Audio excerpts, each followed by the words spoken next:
Olá, minhas irmãs, olá, meus irmãos, boa tarde. Eu sou Paulo Fernandes e nós estamos mais uma vez, graças ao nosso bom Deus, entrando ao ar com o programa Filosofia do Espírito. Esse programa Filosofia do Espírito é uma realização de um grupo de pessoas dedicadas, um grupo de pessoas que de fato se empenham com a sua maior boa vontade na realização desses nossos estudos aqui, que eu, como fomentador, como facilitador, apenas tenho a função de colocar os temas, colocar os conceitos, buscando facilitar a nossa compreensão acerca da vida humana, acerca do que somos nós, de onde viemos, o que estamos fazendo aqui e para onde estamos caminhando. Este é o objetivo do programa Filosofia do Espírito, uma reflexão fundamentada, uma reflexão o mais fundamentada possível na minha capacidade de colaborador, né? E é um programa em que nós visamos, portanto, o autoconhecimento. Mas um autoconhecimento sob a perspectiva espiritualista, sobre a perspectiva da filosofia espírita, ou seja, da reencarnação. O que a gente trabalha aqui, estamos fazendo isso com mais destaque nesta série que estamos trabalhando, uma série, o Evangelho de Jesus. Mas não é o Evangelho de Jesus pura e simplesmente como nós estamos acostumados a ler. Não, aqui a gente busca fazer um mergulho profundo nos ensinamentos de Jesus sob a perspectiva da reencarnação. E é por isso que nós estamos nesta série inaugurada há 2 semanas, dentro da série maior Evangelho de Jesus, fazendo uma relação, filosofia das religiões comparadas, do cristianismo sob a perspectiva reencarnacionista, comparada com o hinduísmo e com o budismo tibetano. O hinduísmo nós estamos analisando desde a semana retrasada, 3 aulas atrás, nós começamos a introduzir os conceitos do hinduísmo da tradição Vaishnava, com base no livro fundamental, o Evangelho de Krishna, como eu chamo, Bhagavad Gita. E na semana passada, tendo em vista uma colocação de uma nossa irmã, nós investigamos, por isso que eu resolvi fazer mais aprofundadamente. Eu ia dar simplesmente conceitos e fundamentos comuns, né? Mas aí uma nossa irmã, a Fernanda Guizos, fez uma pergunta que veio bem ao encontro do nosso tema, se seria Krishna o mesmo espírito que Jesus, que reencarnou 600 anos depois. E aí nós fizemos um estudo a semana passada a respeito disso. Uma nossa outra irmã, que colabora muito, participando, comentando as nossas aulas, indagou a respeito do yoga, o que seria o yoga, para eu expor com um pouco mais de aprofundamento o que seria o yoga. E hoje nós vamos dar continuidade ao estudo da semana passada, sobre o Bhagavad Gita, comparado com o Evangelho de Jesus, comparado com o Ato dos Apóstolos, comparado com as cartas de Paulo, neste sentido de mostrarmos a identidade. A nossa irmã, a Patrícia Ferreira Gibim, fez uma pergunta também a semana passada bastante interessante. Quais seriam, se há muitos pontos de contato, qual seria o principal conceito que afastaria as duas doutrinas, a filosofia espírita e a filosofia Vaishnava, da tradição do Bhagavad Gita. E eu procurei mostrar que seria o conceito de metempsicose que afastaria essas duas doutrinas. Hoje, tendo em vista o dia do finados, que a gente comemora o Dia dos Mortos, sob a perspectiva dessa aula que eu quero mostrar que a gente está fazendo enquanto comemoração, um erro principiológico, né? Porque exatamente fazendo um contraponto com o feriado de hoje, finados, comemoração do Dia dos Mortos, eu fiz um subtítulo para a nossa aula de hoje, o Evangelho de Jesus, Jesus e Krishna. Deixa eu tomar uma aguinha aqui porque está seco.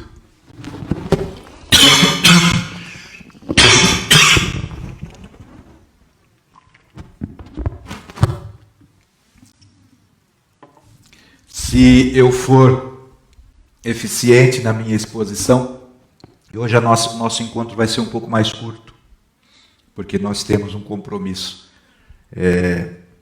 inadiável às 17 horas.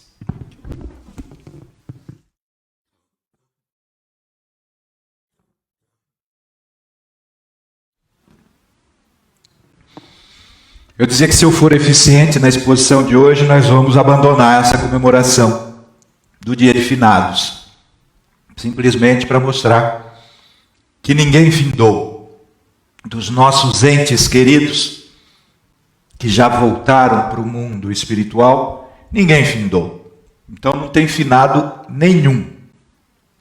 Estamos todos absolutamente vivos e muito bem vivos. Aqueles que já voltaram para o mundo espiritual, muito mais despertos, muito mais conscientes que nós mesmos da vida, que é infinita. Mas nós analisávamos, encerramos a aula passada, falando da estranha moral de Jesus, quando Jesus, no Evangelho de Mateus, capítulo 8, versículos 21, comentando e relacionando com o verso 15 do Bhagavad Gita, quando Arjuna diz que quem não se deixa perturbar pela felicidade e permanece estável em ambas as circunstâncias, na dor e na felicidade, no prazer, na alegria, está próximo da libertação. E Krishna tinha colocado feito essa advertência a Arjuna exatamente para que ele não se preocupasse com os mortos no campo de batalha que ele ia travar daqui a poucos instantes, a batalha de Kurukshetra, onde Arjuna teria que matar os seus adversários, e ele descobriu que os seus adversários eram seus parentes mais próximos, avós, tios e primos. E Krishna fala: você está preocupado com a morte deles? Quem disse que você vai conseguir matá-los? Você pode matar o corpo deles como um guerreiro eficiente como você é, e bravo, e este é o seu dever. Mas a eles você não vai matar. E aí eu fiz um comentário exatamente para mostrar a analogia do ensinamento de Jesus. Quando, diante do jovem que solicitou e manifestou o interesse em segui-lo, Jesus falou: então vamos. Ele falou: peraí, mas eu acabei de receber a notícia que meu pai morreu e vou lá enterrar meu pai. Depois eu te sigo.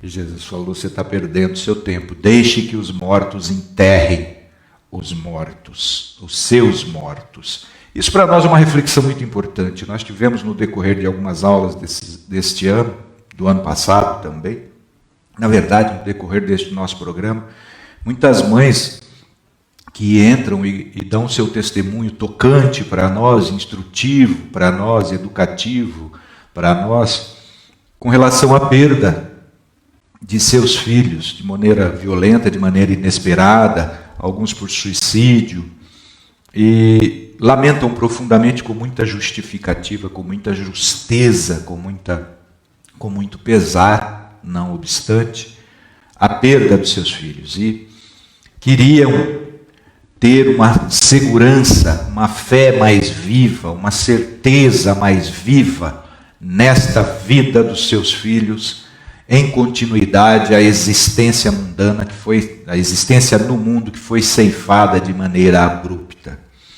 É nesse sentido que eu quero trabalhar um pouco hoje na nossa aula, para mostrar que o Bhagavad Gita também é neste sentido, tem este conteúdo de nos mostrar a absoluta continuidade ininterrupta da vida.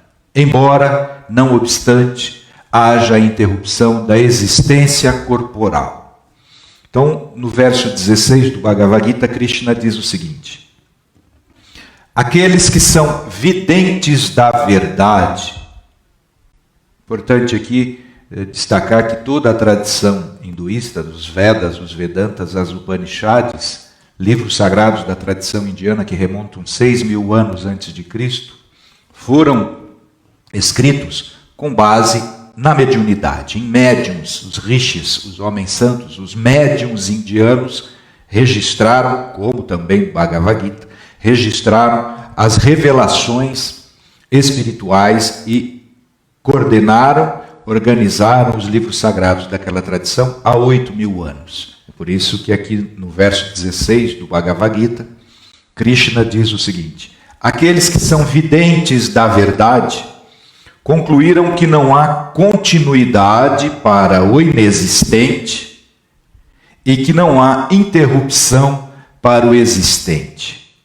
Eles concluíram isto estudando a natureza de ambos. Vamos traduzir isso aqui, e já está traduzido por sua divina graça Prabhupada, mas nós vamos completar com as observações que fez sua divina graça Prabhupada.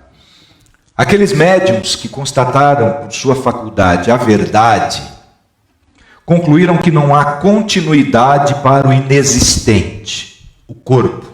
Está aqui, coloca, dentro deste verso 16, o inexistente é o corpo. Então a gente tem que investigar o que é isso, existir de fato, viver de fato. Segundo o verso 16 do Bhagavad Gita, o corpo não existe em si, de fato. Esta informação vem exatamente ao encontro do que nos diz Kardec, no que nos dizem os Espíritos, no Livro dos Espíritos, quando Kardec pergunta: o que seria o corpo sem o Espírito a dar vida a ele? Vida inteligente, vida consciente, vida orgânica, porque é o perispírito que dá vida, que constitui o organismo que vai gerar, o molde fluídico, é a própria forma do organismo biológico. E os espíritos respondem: o corpo sem o espírito, a matéria corporal sem o espírito, seria simplesmente uma massa material, sem vida inteligente. Então a gente vê que aqui, exatamente no verso 16 do Bhagavad Gita, está a revelação de que os médiuns, estudando a natureza da matéria e do espírito, da alma, concluíram que não há continuidade para o corpo depois da morte do corpo, e que não há interrupção para a alma, para o espírito, depois da morte do corpo. Então isso que é uma revelação de 8.000 anos atrás, dos livros sagrados dos Vedas e Vedantas, aqui traduzidos pelo Bhagavad Gita do Evangelho do Senhor Krishna, os espíritos têm confirmado em todas as tradições religiosas, e a última delas no espiritismo francês, organizado por Allan Kardec. E aí essa informação do verso 16 do Senhor Krishna, eles concluíram isso, os médiuns concluíram isso, estudando a natureza da alma e do corpo. Então é uma ciência já, isso é uma parte científica, que foi confirmada de uma forma inquestionável, indene de qualquer dúvida, quando do advento da doutrina espírita, há 163 anos. Que Kardec organizou a partir das revelações dos espíritos, mas confirmou através das experiências, da experiência da ciência espírita positiva, investigada de cansaço por Kardec e continuado por Camilo Flammarion, 60 anos, o seguidor de Kardec, um continuador do trabalho de Kardec, que passou 60 anos da sua vida, Camilo Flammarion, o astrônomo, cientista mais famoso da França, que descobriu uma nova estrela. Ele fundou o Observatório de Paris. Camilo Flammarion investigou a natureza, continuou investigando a natureza da alma, a natureza espiritual e as comunicações espirituais depois da morte, durante pouco tempo depois da morte, comunicações espirituais do espírito adoecido, inconsciente, mas com o corpo vivo. 60 anos, mais do que a minha existência presente, o Camilo Flammarion dedicou ao estudo das comunicações espirituais, ou seja, da sobrevivência e da comunicabilidade das almas. Então, quando aqui o Sr. Krishna diz que os médiums, os rishis indianos, concluíram que o corpo não continua, mas a alma continua. Por isso que a alma é o ser, constitui o ser, enquanto o corpo mero existir no mundo. Concluíram isso através de uma ciência também. Então nós temos o comentário de Sua Divina Graça Prabhupada: o corpo material não perdura, mas a alma espiritual tem existência perene e não sofre transformações, apesar de todas as mudanças por que passam o corpo e a mente. Esta é a diferença entre a matéria e o espírito. Então a gente vê que a tradição Vaishnava, dentro do hinduísmo, é absolutamente perfeita nesta relação corpo, mente, espírito, sobrevivência da alma, não sobrevivência do corpo, sobrevivência do espírito. É absolutamente idêntica nessa parte com relação ao espiritismo. A pessoa pode compreender a natureza do Supremo, do Senhor Supremo, Criador, pelo estudo completo de si próprio. E a diferença também entre ela e o Supremo é compreendida em termos da relação entre a parte e o todo. No verso 17, a gente tem uma outra revelação através da ciência organizada por Sr. Krishna no Bhagavad Gita, por meio da revelação mediúnica também. No verso 17, o Sr. Krishna diz o seguinte: saiba que aquilo que penetra o corpo inteiro é indestrutível. Ninguém é capaz de destruir a alma imperecível. Interessante que na Gênese, o livro A Gênese, organizado por Allan Kardec, também com base nos estudos e nas revelações espíritas, tem no capítulo 11, no item 18 da Gênese de Kardec, a seguinte informação: o perispírito, que é o nosso corpo espiritual, possui certas propriedades da matéria, se une molécula a molécula ao corpo em formação do bebê. Quando dá fecundação, o espírito se une ao corpo que está sendo gerado ali, com a nidação, a fecundação do óvulo, molécula a molécula. É isso que vai dar a forma ao corpo do bebê, isso que vai dar a forma ao nosso corpo. O perispírito, o corpo espiritual, o corpo de matéria sutil também já revelado pelo hinduísmo. E é isso que está dizendo o verso 17 do Bhagavad Gita. Saiba que aquilo que penetra o corpo inteiro é indestrutível, que é a alma. A alma está ligada no nosso perispírito, no nosso corpo espiritual. É o corpo espiritual que faz a ponte, que permite a ligação da matéria sutil, do espírito, através da matéria sutil do perispírito, com a matéria densa do nosso corpo. E é exatamente isso que está falando o verso 17. Aquilo que penetra o corpo inteiro é indestrutível. Ou seja, a alma, o espírito, não morre. A alma é imortal. O que morre é somente o corpo físico. O perispírito, que é a matéria sutil, vamos dizer, uma linguagem analógica também, mais contemporaneizada, matéria quântica, em estado quântico, matéria no estado de partículas ou de campo de ondas, não morre também o nosso perispírito, mas o perispírito é transformado pelo nosso sentimento. E o sentimento, nós vamos continuar vendo aqui, não é coisa do cérebro, nem das funções sinápticas dos neurotransmissores cerebrais. Para a alma, no verso 20 do Bhagavad Gita, para a alma, em tempo algum existe nascimento ou morte. Ela é não nascida, existente desde a criação desde a criação primordial. Ela não morre quando o corpo morre. Verso 20 do Bhagavad Gita. E aí, interessante, num comentário de Sua Divina Graça Prabhupada, é o seguinte: a alma é cheia de conhecimento, ou sempre cheia de consciência. Logo, a consciência é um sintoma, é um efeito da alma.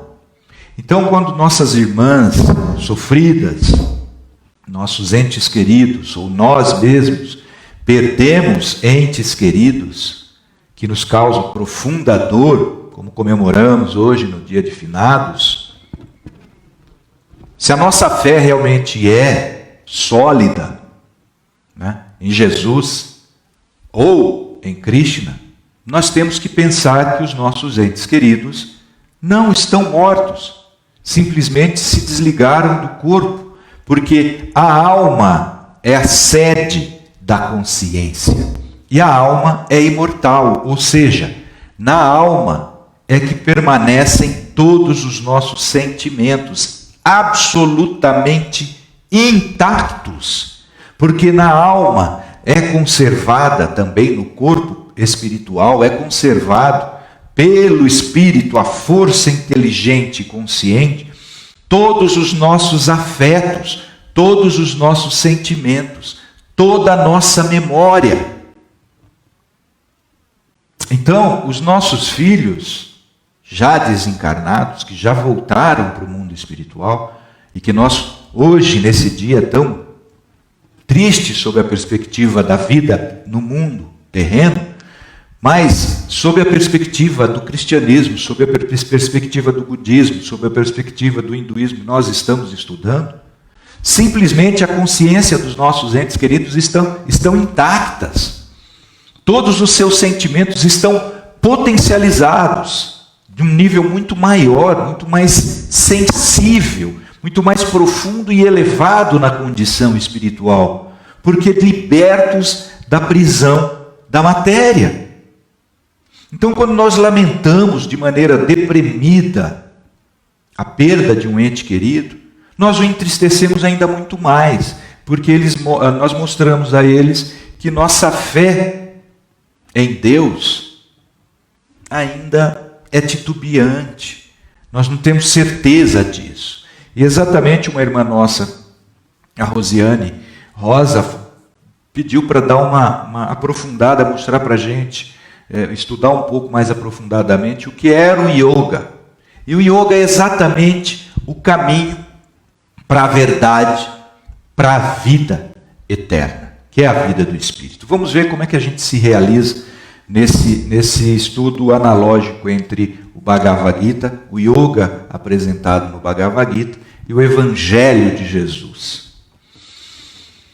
No verso 22, Bhagavad Gita diz o seguinte: assim como alguém veste roupas novas, abandonando as antigas, a alma aceita novos corpos materiais, abandonando os velhos corpos inúteis. É o ciclo de reencarnações. Desencarne, assume completamente o corpo espiritual. Reencarna, assume o corpo espiritual vinculado a um corpo físico. É este ciclo que se chama de samsara. É o ciclo reencarnatório, exatamente para a gente viver plenamente com essa verdade segura. É o que a gente está buscando aqui, mas para isso a gente precisa de conhecimento. No verso 27, Bhagavad Gita diz o seguinte: para aquele que nasce, encarna, a morte é certa. E após a morte, ele voltará a nascer. Portanto, no inevitável cumprimento de seu dever, você não deve se lamentar, nem pela vida perdida, nem pela morte assumida. É difícil para nós isso, é muito difícil. Nós temos que ter estrutura cognitiva, nós temos que ter estrutura sentimental. E essa estrutura sentimental, para vencermos o medo da morte, o temor da morte, para vencermos a tristeza pela morte, nós precisamos de fé, mas não uma fé dogmática. Crer porque esta é a lei. Não, crer porque nós nos convencemos disso, como os médiuns indianos estudaram a natureza da alma e do corpo e concluíram que essas naturezas são absolutamente distintas, porque o corpo morre, mas a alma é imortal. No verso 39, o Sr. Krishna diz o seguinte: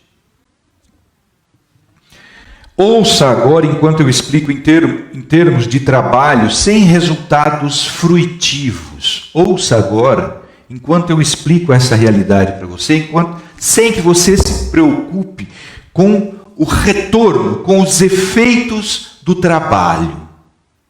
Agir sem esperar pelo efeito da ação. Agir porque é o seu dever agir. Ou não saiba a mão de esquerda o que a mão direita fizer. As relações. Krishna, Cristo. Agir sem esperar pelo fruto da ação. Não saiba a mão esquerda a caridade que a mão direita fizer. Olha a relação absolutamente idêntica aqui. Quando você agir segundo este conhecimento, poderá se livrar do cativeiro decorrente das ações. A gente sofre no mundo, diz Buda, toda a causa de todo o sofrimento, a origem de todo o sofrimento, diz o Buda para nós, é o apego. O apego ao quê? Apego ao resultado das nossas ações. E isso a gente vê, infelizmente, hoje no mundo, com muita profusão, né? Sobretudo com a comunicação instantânea das nossas ações, dos nossos pensamentos, através das redes sociais. A gente espera. A gente já procura agir no bem, mas a gente espera reconhecimento, a gente espera consideração, a gente espera frutos até pecuniários. Isso por quê? Porque nós somos ainda carentes demais de massagem do ego. Nós não estamos preparados ainda para nos libertarmos do ciclo reencarnatório, porque a gente é apegado ainda ao ego, ao eu mundano, ao eu do mundo, e não ao eu imortal. Não ao eu imaterial, não ao eu consciência, mas o eu personalizado, Paulo aqui no caso. Isso diz o Bhagavad Gita, que é a causa, e o Buda diz que essa é a causa do nosso sofrimento. Nós não estamos ainda preparados para a libertação.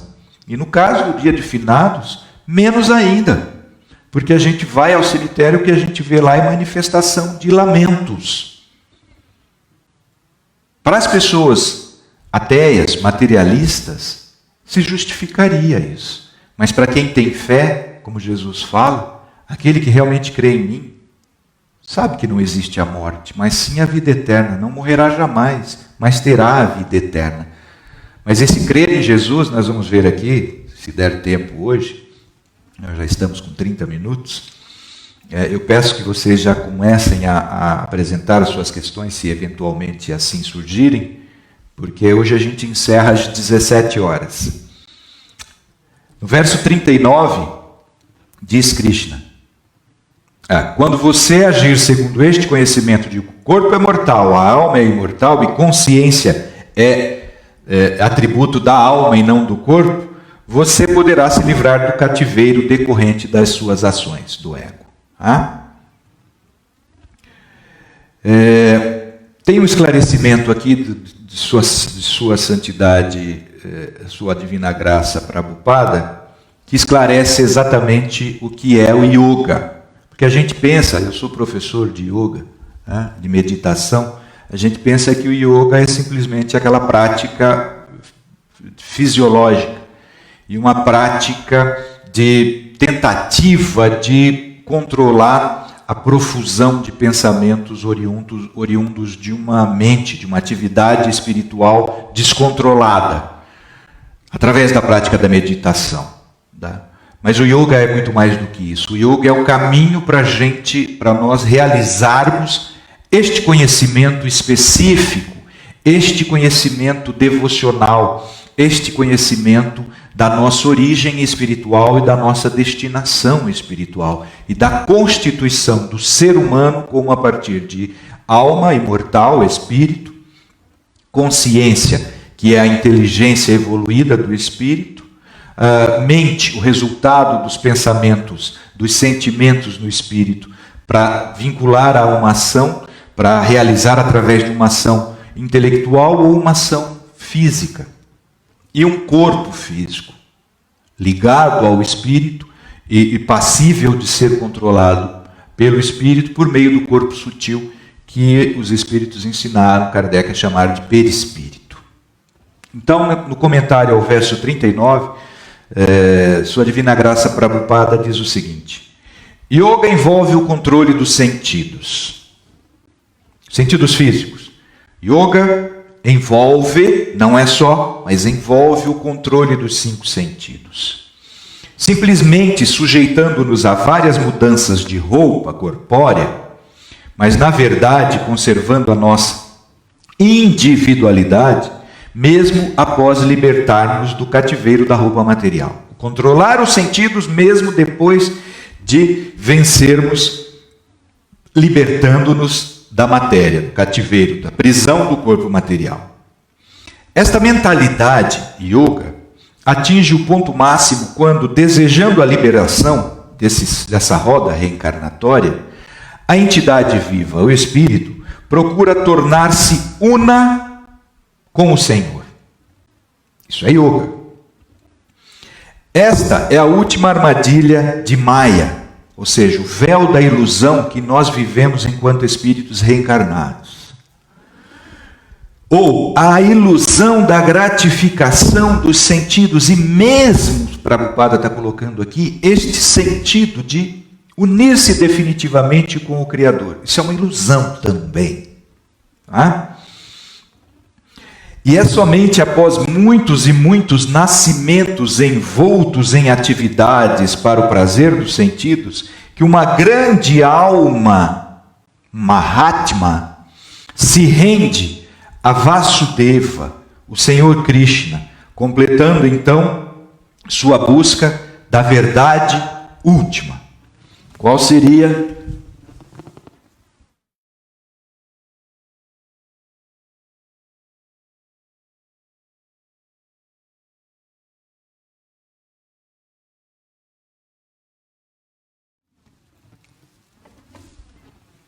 Qual seria a verdade última?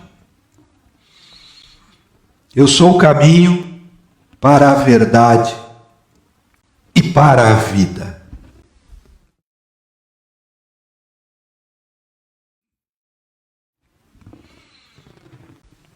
Nos diz Jesus.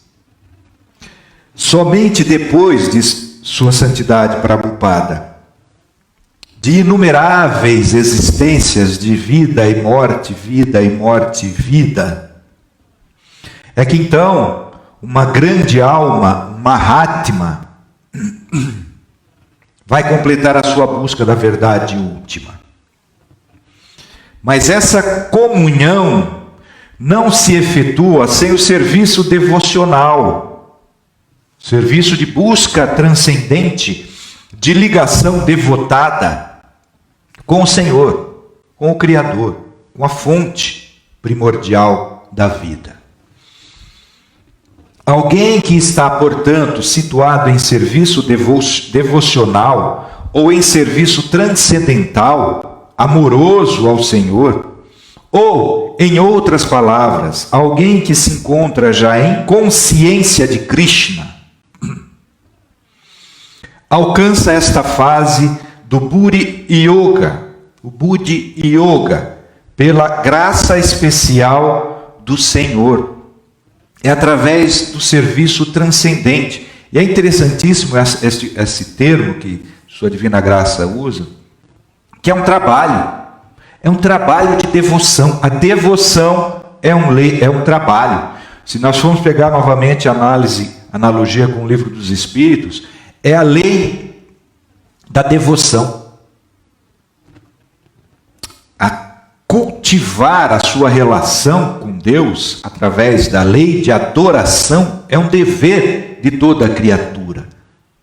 Por isso que no Bhagavad Gita é colocado como um serviço, é um trabalho devocional, decorre de uma lei natural, isso os Espíritos nos esclareceram, é a lei de adoração. Então, nós vamos adorar a Deus, queiramos ou não, porque isto decorre de uma lei de Deus, e a lei de Deus, as leis de Deus são perfeitas. Ocorre que Deus é misericórdia, Ele não faz questão de adoração. Esta adoração, este serviço transcendente, essa busca pelo espiritual, por uma condição espiritual mais elevada, é uma tendência natural de toda a alma, de todo o espírito. O problema é que a gente se equivoca com o caminho para a gente realizar essa busca. O problema é que a gente busca estas formas de realização da nossa origem espiritual movidos pelos 5 sentidos, pelas sensações, pelo ego, pelo exterior. E o reino de Deus não vem com formas exteriores. Já nos falou o grande alma Jesus, o Mahatma Jesus, já nos disse isso há 2000 anos. E a gente continua indo olhando para fora, tentando encontrar o reino de Deus, tentando transcender a dor, tentando superar o finados. Não é indo ao cemitério que nós vamos superar o finados. Devemos sim também, faz parte da nossa gratidão aos nossos entes queridos, faz parte da nossa gratidão a Deus, à vida, essa lembrança, cultivarmos essa lembrança. Nossos entes queridos ficam contentes, eles até vão ao cemitério junto com a gente, mas eles não estão lá. Eles não estão lá. Isto nós temos que sedimentarmos em nós este sentimento. Então, yoga é o caminho para essa realização. Portanto, a Buri Yoga, mencionada nesse verso, é o serviço de devoção ao Senhor. Não é simplesmente fazer o gafanhoto, fazer a postura do camelo, fazer a postura do bebê, fazer a postura da folha dobrada, fazer a postura do lótus e ficar 2 horas ali entoando o mantra Om e os divinos e maravilhosos mantras, milhares que existem nessa tradição, que nos auxiliam. Isso são recursos para nós desenvolvermos a devoção. Mas isso não é em si a devoção. A devoção é a consciência ligada ao Senhor. Vamos ler mais um pouquinho. Por meio desta ocupação transcendental, oração e meditação, agora eu que coloco esses termos, não é sua divina graça Prabhupada. Por meio desta ocupação transcendental, oração e meditação, a pessoa, pela graça do Senhor, alcança automaticamente toda a compreensão transcendental. Prabhupada está dizendo aqui, como Santo Agostinho fala em relação, tudo é pela graça do Senhor. Jesus fala isso também, faça a tua parte que eu te ajudarei. Mas faça a tua parte. Então, se coloque em postura devotada. Dedique um momento do seu dia para se vincular ao seu Criador através da prece, mediada essa vinculação pelo seu Espírito protetor, seu anjo da guarda. Ele é o mediador entre nós e a fonte suprema da vida, da saúde, da alegria, da felicidade. Por meio desta ocupação transcendental, oração e meditação, a pessoa, pela graça do Senhor, alcança automaticamente toda a compreensão transcendental. E assim sua liberação é de fato completa, sem que precise empreender outros esforços para adquirir conhecimento. Buri Yoga é, portanto, a qualidade transcendental do trabalho que executamos. Busca primeiro o reino de Deus e a sua justiça, e tudo mais vos será acrescentado. Busca primeiro o reino de Deus, a devoção, a prática, o dever de adoração, a prática transcendental, o serviço devocional. Foi isso que Paulo de Tarso, para encerrar, eu vou O Paulo é bom para nós nesse sentido e em todos os sentidos. Até no seu exemplo negativo, ele é profícuo e nos auxilia. No seu exemplo negativo, quando perseguiu os cristãos, né? E quando ele confessa de uma forma absolutamente bondosa para nós todas as suas mazelas e as suas dificuldades, nesse sentido de unir-se, de prestar o seu trabalho devocional ao Senhor, de unir-se em consciência de Cristo. É isso que o Paulo de Tarso dá o testemunho para nós.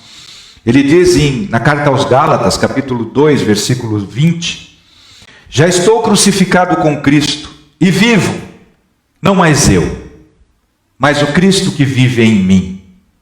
E a vida que agora vivo na carne, vivo-a pela fé do Filho de Deus, o qual me amou e se entregou a si mesmo por mim. Gálatas, capítulo 2, versículo 20. E aí ele vai falando para a gente em Coríntios, primeira carta aos Coríntios, capítulo 9, capítulo 15, versículos 9 e 10. Ele tinha consciência das suas limitações, ele tinha consciência das suas fragilidades, ele tinha consciência das suas fraquezas.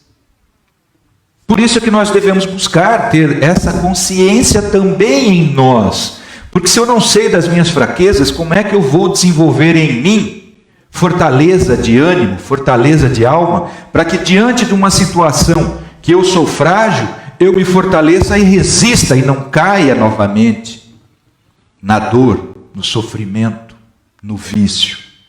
Paulo fala o seguinte em 1 Coríntios, capítulo 15, versículos 9 e 10. Pois eu sou o menor dos apóstolos. Ele foi escolhido por Jesus quando ele estava perseguindo Jesus e os discípulos de Jesus para prender e matar. Eu sou o menor dos apóstolos. Ele tem consciência disso nessa relação. Que nem sou digno de ser chamado apóstolo, porque persegui os discípulos do Senhor. Mas pela graça de Deus eu já sou o que eu sou. Pela graça de Deus, como fala Prabhupada aqui, por meio desta ocupação transcendental, a pessoa, pela graça do Senhor, alcança automaticamente toda a compreensão transcendental. Paulo está dizendo, sou o menor dos apóstolos e nem sou digno de ser chamado ainda apóstolo, porque persegui os cristãos. Mas pela graça de Deus já sou o que eu sou. E a sua graça para comigo não foi vã, antes trabalhei muito mais do que todos eles. Faça a tua parte, que a graça, a gratuidade, a misericórdia, o amor de Deus, a graça de Deus, a misericórdia de Deus é a manifestação do amor. Por quê? Porque o amor doa tudo, o amor doa toda a vida gratuitamente, é por isso que é a graça. Não é um milagre. Não, a graça não é o milagre. A graça é a manifestação do amor de Deus. E precisa do nosso trabalho. Não adianta nós ficarmos esperando, simplesmente pela graça, pela misericórdia, sem fazermos a nossa parte. A gente se boicota nesse sentido. Nós nos iludimos muito nesse sentido. Então ficar esperando, conversando com a minha mãe, quinta-feira à noite, que espera a graça de Deus para curar o meu irmão, que é alcoólico e toxicômano. Faça a sua parte que eu te ajudarei. Essa dor que as mães enfrentam, apesar de toda a sua fé católica, atormenta, tortura. Por quê? Porque não é uma fé esclarecida, é uma fé cega, é uma fé dogmática. O conhecimento que se busca, que através da oração, da meditação, e fomentado, embasado, sustentado pelo conhecimento revelado, que nós temos tanto no Bhagavad Gita quanto na tradição espírita já, é isso que nos dá a consolação. E a gente vê que a graça de Deus nos cobre totalmente, que o amor do Pai cobre a multidão das nossas mazelas, elimina as nossas dores, elimina o nosso sofrimento, faz com que nós não erremos mais no alvo das nossas ações, que nós não pequemos mais, portanto. Mas pela graça de Deus sou o que eu sou, diz Paulo, e a sua graça para comigo não foi vã. Antes, trabalhei muito mais do que todos eles. Todavia, não eu, mas a graça de Deus que está comigo é que realiza os frutos da ação. Porque nós trabalhamos, e quando nós já estamos ligados ao dever, à consciência do dever cristão, da consciência do dever Vaishnava, de Krishna, a consciência do dever budista, nós não esperamos mais pelo fruto da ação, da nossa ação. E quando a gente não espera nada do fruto da nossa ação, a gente não se frustra. A gente continua com a nossa fé inabalável, porque entregamos o resultado, os efeitos da nossa ação devocional, da nossa ação caritativa, a Deus. Porque se nós esperarmos pelo resultado das nossas ações no bem, vamos supor que a gente já haja no bem, vamos supor, meu caso.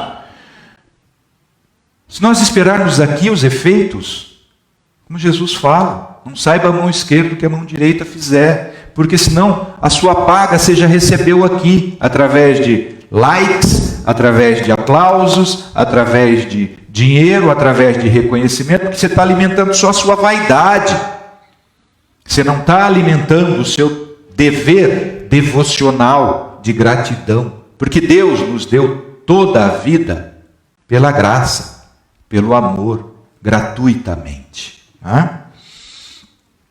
O Livro dos Espíritos, por isso, nos recomenda o caminho do yoga. Qual é o caminho do yoga? Eu vejo até a Dora e a Patrícia, a Gibinha, a Claudinha Bug falando agora. Qual é o caminho do yoga para o espírita? Está lá na pergunta 919 do Livro dos Espíritos. Conhece-te a ti mesmo. Este é o caminho do yoga, da autorrealização consciencial enquanto espírito no mundo. Eu encerro hoje por aqui, para eu ver, deixa eu marcar aqui onde eu encerrei, para a semana que vem a gente continuar. Semana que vem nós não vamos ter aula aqui do estudo, na continuidade desse estudo, porque eu vou estar num seminário na cidade de Três Lagoas. Então eu vou transmitir o estudo de lá, ao vivo de lá de Três Lagoas. Eu vou estar expondo um pouco da minha pesquisa sobre Paulo de Tarso, visando escrever um livro sobre Paulo de Tarso, e vou expor um pouco da minha pesquisa sobre as obras O Ato dos Apóstolos, um pouco da minha experiência na viagem, na peregrinação agora, no começo do ano, junto com a Dil, e também sobre a obra Paulo e Estevão. Então eu convido a todos vocês para sábado que vem acompanharem os nossos estudos a partir da cidade de Três Lagoas. Vamos ver aqui se a gente tem alguma questão para a gente tentar responder. A Vó Meire está aqui com a gente. Um abraço, Vó Meire Vilar. Paulo, minha neta quis e eu fui com ela. Orei para eles no cemitério, por aqueles que estavam lá precisando de oração. Fiz errado? Absolutamente. Os espíritos nos dizem que as nossas preces, elas auxiliam os espíritos que já desencarnaram, mas que não se encontram ainda conscientes desse seu estado. Continuam ainda sofrendo mágoas, sofrendo dores, sofrendo... padecendo rancores, só que eles não estão no cemitério, eles estão perto de nós. Onde está o seu tesouro, diz Jesus, aí está o seu coração. Nós temos o dever de orar pelos nossos entes queridos, já desencarnados, sobretudo aqueles desencarnados em estado lamentável, em estado de consciência com dor, dor moral, sobretudo porque a dor física logo passa, se não foi provocado um suicídio consciente ou um suicídio inconsciente. Nós temos o dever de orar por eles, mas nós temos que ter consciência que eles não estão no cemitério.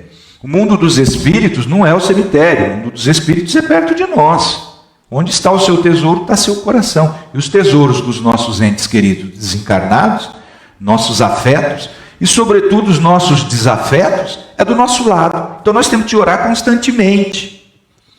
Né? Nós temos o dever de cuidar bem do nosso corpo.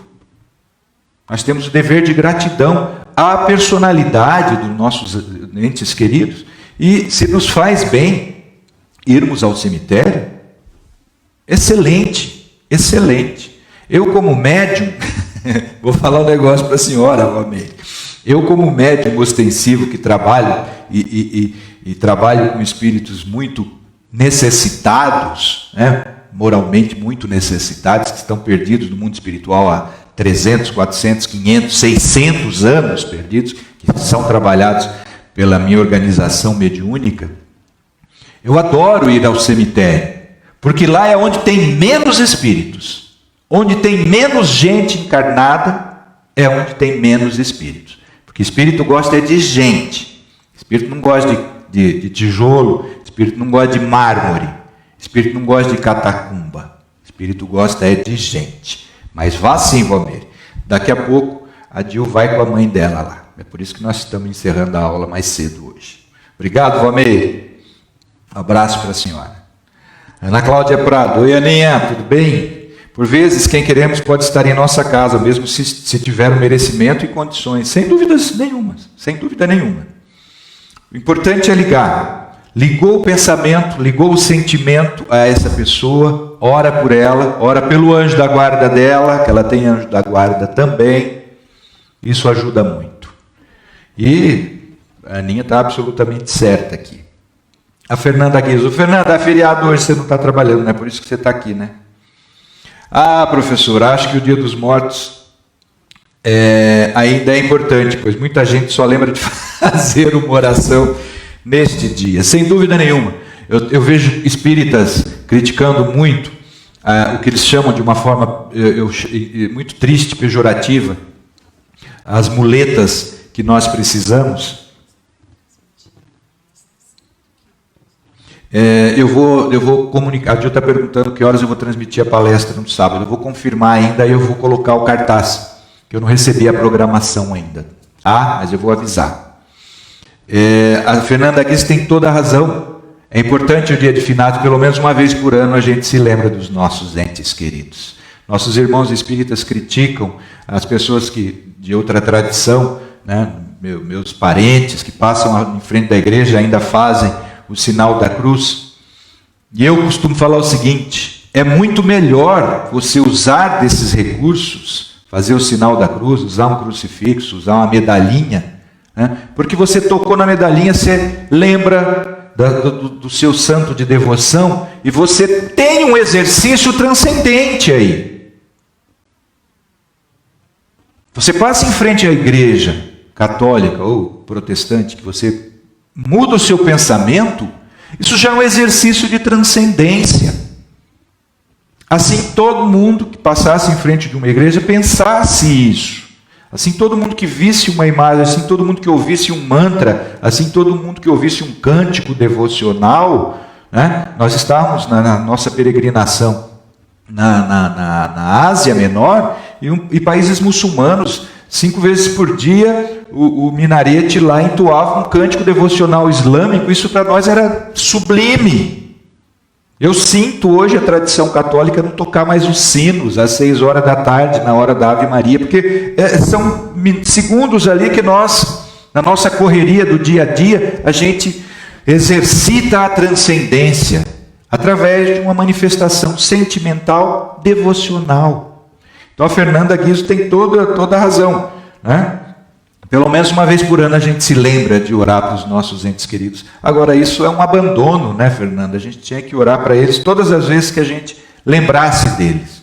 Porque todas as vezes que a gente se lembra de um ente querido desencarnado, todas as vezes que a gente sonha com ele, todas as vezes que a gente lembra dele, do nada, é porque ele se aproximou de nós. Nesse momento, se a gente faz uma prece, a gente mostra para ele o nosso amor. Mas a gente tem muito que correr atrás do que de comer e de vestir, mas do devotar a gente descura, né? Às vezes tem gente que desencarna nesses dias de visitas ao cemitério, para ter gente no funeral, para que os passantes façam uma oração, sem dúvida nenhuma. É isso mesmo. É o abandono que a gente devota aos nossos entes queridos encarnados. A gente vê quantos pais abandonados, né? Ainda mais os desencarnados.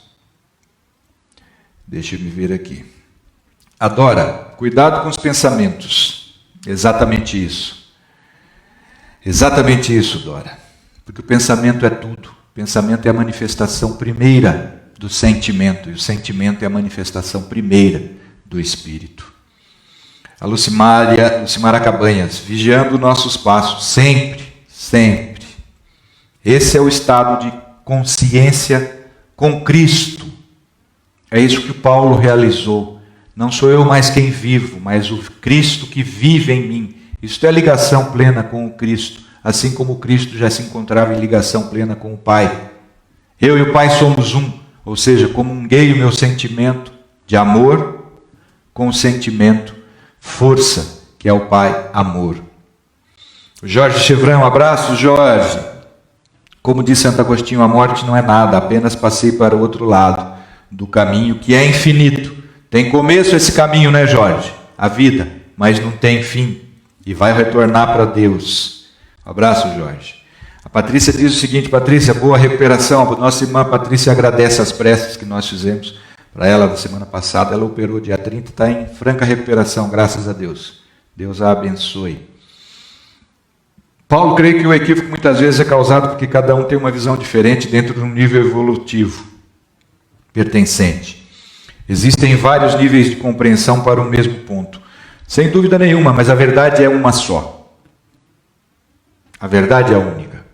O caminho pode ser Krishna, o Evangelho de Krishna, o caminho pode ser o caminho do meio do Buda, o caminho pode ser o Velho Testamento, a Torá de Moisés, o caminho pode ser o Sagrado Alcorão de Muhammad, que Deus seja com ele. O caminho pode ser católico, protestante, espírita, Hare Krishna. Mas a verdade é uma só. E toda religião divinamente inspirada nos leva para essa verdade. Depende mais da nossa boa vontade e do nosso esforço em seguirmos o caminho do bem, porque todos eles ensinam o caminho do bem. Muito obrigado, Patrícia. A Juscelia, Juju, um abraço, Juscelia. Acredito que estamos caminhando para a libertação dessas concepções errôneas, tendo como base que o Espiritismo, esse Consolador, veio para essa libertação, mas que comparado a essas outras doutrinas é algo relativamente novo, tendo sido repugnado o Espiritismo pela tradição maioria cristã durante muito tempo. Cabe a nós, já reconhecedores de uma parte dessa verdade, passá-la adiante. Sem dúvida nenhuma, eu tenho essa preocupação, Juscelia, mas não mais angustiada e nem desesperada. Kardec mesmo diz, olha, o Espiritismo não se preocupa em fazer prosélitos. Todas as tradições religiosas já cometeram genocídios, tentando convencer os outros. Lembremos das fogueiras das Inquisições, lembremos dos genocídios dos nossos irmãos indígenas pela tradição jesuíta, que queria catequizá-los de qualquer forma, a ferro e fogo. Né? E Kardec diz, não se preocupe em fazer prosélitos, não se preocupe em convencer ninguém. Por quê? Porque o próprio Cristo disse para Pedro, quando Pedro saiu para a divulgação, Jesus falou, agora vocês estão prontos, saem para pregar, divulgar a boa nova. E o Pedro voltou frustrado, falou, ô mestre, ninguém escuta o que a gente fala. E Jesus falou para ele, que te interessam os outros, eu quero é você, segue-me tu, deixa os outros cada um tem seu tempo, como falou a Patrícia agora há pouco. Muito obrigado, Juscelia. Adriano Melilo, um abraço, Adriano. Tudo de bom que fizermos aqui nesta vida somente tem valor se for absolutamente desapegado por amor. É isso mesmo, Adriano. Muito obrigado pela presença. Um abraço. Nosso irmão Gervásio, nosso filósofo do Piauí. Um abraço, Gervásio. Mas tem que ver a diferença de quem estuda e quem diz ser espírita só por ouvir dizer, ou seja, só por opinião pessoal e por achar bonito. Esse já está condenando a sua própria existência, né, Gervásio? Você conhecer, achar bonito e não colocar, introjetar, não colocar para dentro de si, você está se auto-boicotando. O reino de Deus não vem com formas exteriores. O reino de Deus não vem com aplausos exteriores. O reino de Deus não vem com reconhecimento exterior. É só a gente olhar para Jesus e atentar, tem mais uma? Atentar para aquilo que ele fala. Quem quiser me seguir, toma a tua cruz e segue. Mas tenha certeza, tem cruz como sinônimo, como símbolo, como sinal do sacrifício pessoal. A última pergunta, colocação do Reginaldo Marques. Todos queremos uma cura por alguma doença ou algum sentimento menos dignos que temos. Sem dúvida, infelizmente, Reginaldo. Mas na verdade eu penso que a única cura está nas nossas mãos, é a cura moral. Se tivermos coragem, nunca desistiremos da nossa reforma interior, que diária e doloridamente, todos os dias, ela se incrementa pelo nosso apego. E exatamente curar-se, tem razão, Reginaldo, muito obrigado pela sua presença mais uma vez, é livrar-se do apego. Livrar-se do apego, segundo Buda, é o caminho para a libertação da roda do sofrimento reencarnatório. E o mais equívoco apego que nós temos é a nossa persona, nossa personalidade de cada nova encarnação. Eu estou Paulo hoje, mas eu não sou mais Paulo. Espero um dia chegar ao fim dessa jornada e poder falar próximo do que o Paulo verdadeiro falou. Não sou eu mais quem vivo, mas o Cristo que vive em mim. Esse é o objetivo da minha existência. Esta é a meta desta minha existência, que eu sei não conseguirei realizar, porque eu me conheço suficiente para saber disso. Não sou digno ainda de ser chamado Paulo. Sou ainda Saulo. Cuidado com o meu perfil de Facebook, é fake, eu sou Saulo. Mas graças a Deus, eu já sou o que eu sou. Deus abençoe os nossos esforços e, se Deus quiser, conto com a companhia de vocês a semana que vem. Mais uma vez, minha gratidão a todos. Que o Senhor os abençoe, hoje e sempre.